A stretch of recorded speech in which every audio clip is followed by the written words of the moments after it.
Oke, mungkin beberapa dari lo yang ngeklik video ini bertanya ke diri lo sendiri, apakah gue kecanduan masturbasi? Nah, tepat banget nih. Karena di video ini gue bakalan ngebahas soal gimana cara mengatasi kecanduan masturbasi. Lo tonton video ini sampai habis biar dapet keseluruhan insight-nya, oke?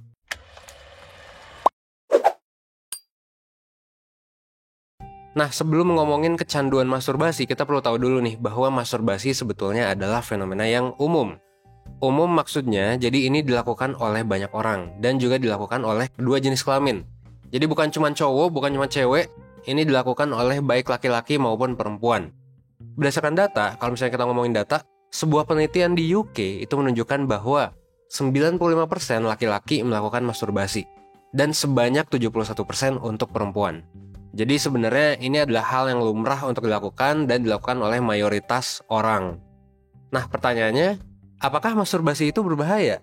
Well, kalau misalnya kata seorang seks terapis, Michael Shelton, masturbasi ini sebetulnya bisa saja berdampak positif dan bisa aja dianggap sebagai sesuatu yang sehat gitu. Kenapa? Karena sebetulnya masturbasi pun punya beberapa manfaat. Mulai dari pertama lo bisa mengenali tubuh lo dengan lebih oke gitu, terus lo juga bisa mencapai kepuasan seksual dan lo juga bisa menghindari resiko penyakit menular seksual. Nah, terus kalau misalnya masturbasi itu bisa aja positif, kapan dong kita bisa tahu kalau misalnya masturbasi ini udah sampai ke tahap kecanduan gitu, atau udah kelebihan lah intinya? Well, kecanduan sendiri kalau menurut para ahli ya adalah ketika lo melakukan sesuatu yang awalnya untuk mencapai kesenangan, tapi lama-lama lo menjadi ketergantungan dengan hal yang lo lakukan itu. Jadi kita udah gak punya kontrol lagi nih dengan perilaku masturbasi. Kalau kita udah kecanduan, kita akan cenderung punya dorongan untuk harus terus masturbasi walaupun mungkin ya pikiran kita bilang jangan masturbasi. Nah, itu ciri-ciri yang kecanduan ya. Dan biasanya orang yang kecanduan masturbasi ini ngelakuin masturbasi untuk mengurangi perasaan negatif kayak misalnya cemas, kesepian, stres, supaya jadi perasaan positif. Perasaan positif masturbasi ini biasanya berbentuk perasaan relaksasi. Hal ini menyebabkan pecandu masturbasi itu susah berhenti. Kenapa? Karena mereka terus-menerus berusaha mengejar perasaan rileks ini. Sayangnya ketika kita kecanduan seks, kita juga nggak cuma ngerasain perasaan relaksasi aja. Jadi bukan cuma hal positif yang kita rasain, tapi juga perasaan negatif setelah kita ngelakuin masturbasi. Mulai dari satu, ngerasa bersalah dan ngerasa malu karena telah ngelakuin masturbasi. Yang kedua, kita ngerasa nyesel, depresi, dan gak nyaman sama perilaku ya seksual yang baru dilakuin. Terus kita juga mati rasa atau kosong gitu. Dan yang terakhir, kita ngerasa putus asa atas kemungkinan punya hubungan yang sehat. Nah, tapi yang perlu diingat adalah bahwa kecanduan masturbasi itu bukan hanya masalah frekuensi atau seberapa sering ya. Kecanduan itu ketika kita nggak bisa stop gitu. Selain itu, kecanduan juga ditandai dengan perasaan bahwa kita perlu menambah intensitas atau variasi si masturbasi ini untuk merasakan rasa enaknya. Yang akhirnya bikin kita jadi meningkatkan si intensitas dan frekuensi ini sampai akhirnya masturbasi ini berdampak negatif kayak yang tadi gue sebutin gitu. Contoh dampak dari kecanduan ini biasanya ya untuk hal-hal yang di luar diri kita, biasanya ada tanggung jawab kita yang terbengkalai karena masturbasi. Atau ada hubungan yang dikorbankan karena kita masturbasi. Nah, makanya untuk mengetahui sebenarnya lo tuh kecanduan atau enggak, lo bisa tanyain 3 pertanyaan ini sih ke diri lo sendiri. Pertama, apakah lo udah kehilangan kontrol atas aktivitas masturbasi lo? Jadi misalnya lo mau berhenti tapi nggak bisa berhenti. Itu yang pertama ya. Yang kedua, apakah udah ada konsekuensi negatif dari perilaku masturbasi lo? Misal, masuk kantor jadi telat karena lo masturbasi dulu. Terus lo nggak fokus kerja atau belajar karena selalu kepikiran masturbasi. Atau lo banyak bikin salah di kerjaan karena nggak fokus memikirkan tentang masturbasi. Nah, itu pertanyaan yang kedua ya.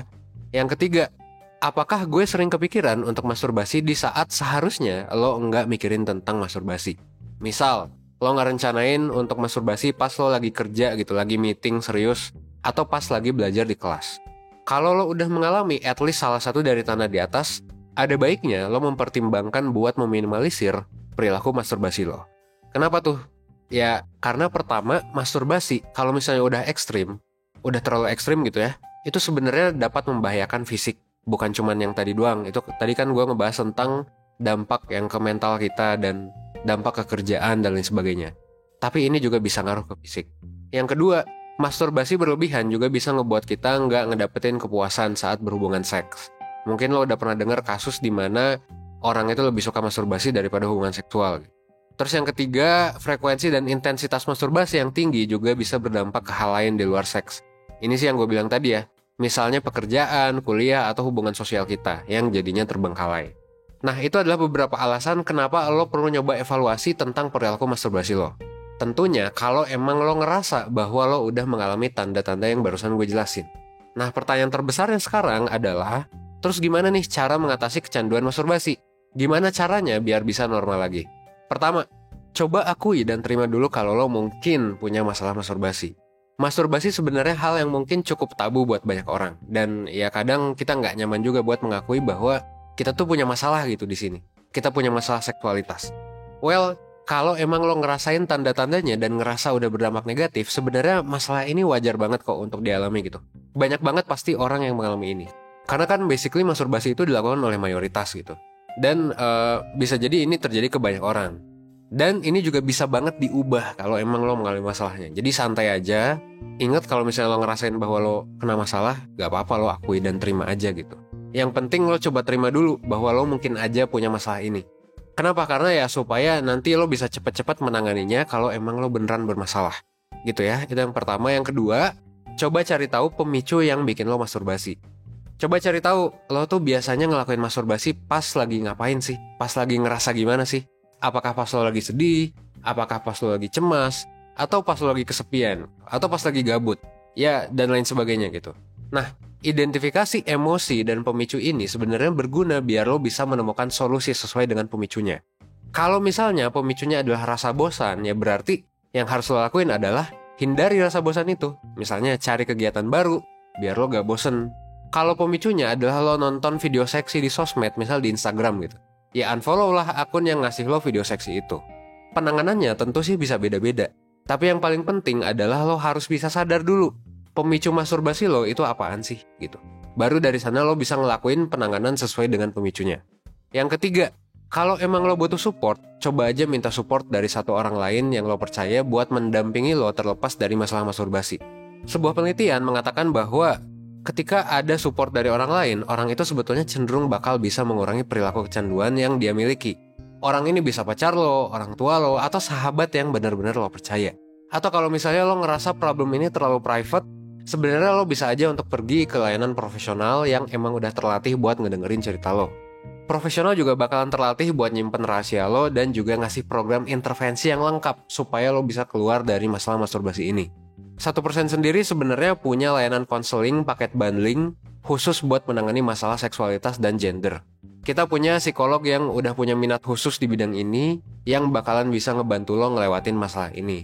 Jadi kalau emang lo ngerasa bahwa lo udah ngelakuin berbagai cara nih dan mungkin gak berhasil, lo bisa aja nih nyoba untuk konsultasi di layanan konseling 1% dengan paket bundling buat menangani masalah ini. Kalau untuk menangani masalah kecanduan, biasanya emang butuh beberapa sesi sekaligus yang disertai dengan asesmen di awal. Tapi jangan khawatir karena emang kita juga kan udah nyediain asesmen psikologi berupa psikotes. Dan kalau lo ikut layanan konseling juga kita bakal ngasih tugas berupa worksheet buat lo kerjain gitu, yang akan membantu lo untuk menangani masalah masturbasi ini.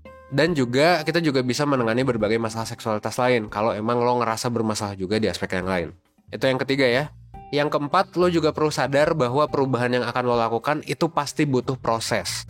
Kalau dari salah satu teori psikologi tentang perubahan perilaku kecanduan, biasanya orang yang kecanduan, baik kecanduan merokok, kecanduan seks, kecanduan masturbasi, itu bakalan melewati beberapa fase ini sebelum mereka benar-benar bisa lepas dari kecanduannya. Pertama adalah fase pre-contemplation. Ini momen dimana lo belum sadar untuk sembuh. Ya biasanya ini sih pas lo gak ngerasa apa-apa gitu.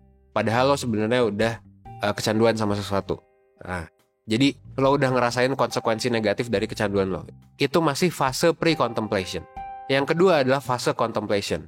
Di fase ini lo udah pengen berubah tapi masih bingung gimana cara mulainya. Ini fase kontemplasi. Yang ketiga, fase action. Nah, ini adalah tahap dimana lo udah benar-benar ngelakuin sebuah tindakan supaya lo bisa berubah. Lo udah nyoba nyari tahu nih cara buat ngilangin kecanduan lo dan udah mengaplikasikannya beberapa, meskipun memang belum stabil untuk mengubah perilaku lo. Dengan lo nonton video ini sebenarnya bisa dibilang bahwa lo sedikit banyak udah ada di tahap action. Nah, yang keempat setelah action adalah fase maintenance. Di fase ini lo udah berhasil sembuh dari kecanduan, lo udah menjalani berbagai proses di fase action. Tapi sembuh ini tentu bukan berarti gejala kecanduannya bisa berakhir. Maksudnya bukan berarti godaannya berakhir. Kenapa? Karena lo harus mempertahankan kebiasaan baru lo. Makanya kalau emang seseorang mengalami kecanduan udah sampai tahap maintenance, misal lo udah, mungkin sekarang lo udah nggak masturbasi nih, orang itu beneran harus menghindar dari semua pemicunya dan menghindar dari perilaku masturbasi. Karena kalau misalnya sekalinya lagi masturbasi, ini bisa bikin relapse atau balik lagi ke fase awal. Karena ya perilaku kecanduan emang bisa balik lagi dengan mudah ke fase awal. Kalau memang belum lama nih, sejak fase maintenance. Gitu ya. Rangkumannya sih intinya pertama lo bisa coba identifikasi sebenarnya kebiasaan masturbasi ini bermasalah nggak sih buat lo. Kalau misalnya iya, berarti lo harus coba analisis lebih lanjut terkait apakah ini kecanduan atau bukan. Kalau misalnya lo ngerasa bahwa ini kecanduan, lo bisa jalanin tips-tips tadi, yaitu pertama menyadari dan menerima masalah lo. Yang kedua juga lo bisa cari pemicunya. Yang ketiga lo bisa minta support dari orang yang terpercaya. Yang keempat adalah ketahui lo sedang ada di fase yang mana dan jalani berdasarkan fase itu. Kalau misalnya lo butuh penanganan khusus terkait masturbasi atau lo mau tahu sebenarnya kebiasaan lo ini wajar atau enggak, gak ada salahnya juga untuk daftar konsultasi layanan konseling di 1%. Karena tadi kita udah ada paket bundle yang memang khusus membahas masalah seksualitas dan gender dengan psikolog yang memang punya minat di sana juga. Dan lo juga bisa dapat psikotes, tugas berupa worksheet, pre-assessment, dan yang paling penting, penanganan dan judgement dari profesional. Biar lo tahu sebenarnya masalah yang lo alami itu kayak gimana sih? Udah parah belum sih? Masih wajar belum sih? Karena kan gak jarang nih orang-orang nonton YouTube gitu. Contohnya lo nonton video ini, dan terus setelah lo nonton lo self-diagnosis gitu. Padahal sebenarnya kan lo bukan profesional yang bisa ngediagnosis bahwa lo punya gangguan kecanduan gitu. Orang tuh banyak yang mikir mereka kecanduan, padahal enggak gitu. Banyak gitu yang kayak gitu. Tapi ada juga yang sebaliknya, mereka ngerasa gak kecanduan padahal udah berdampak negatif. Nah ini mungkin masih di fase di pre-contemplation yang tadi ya.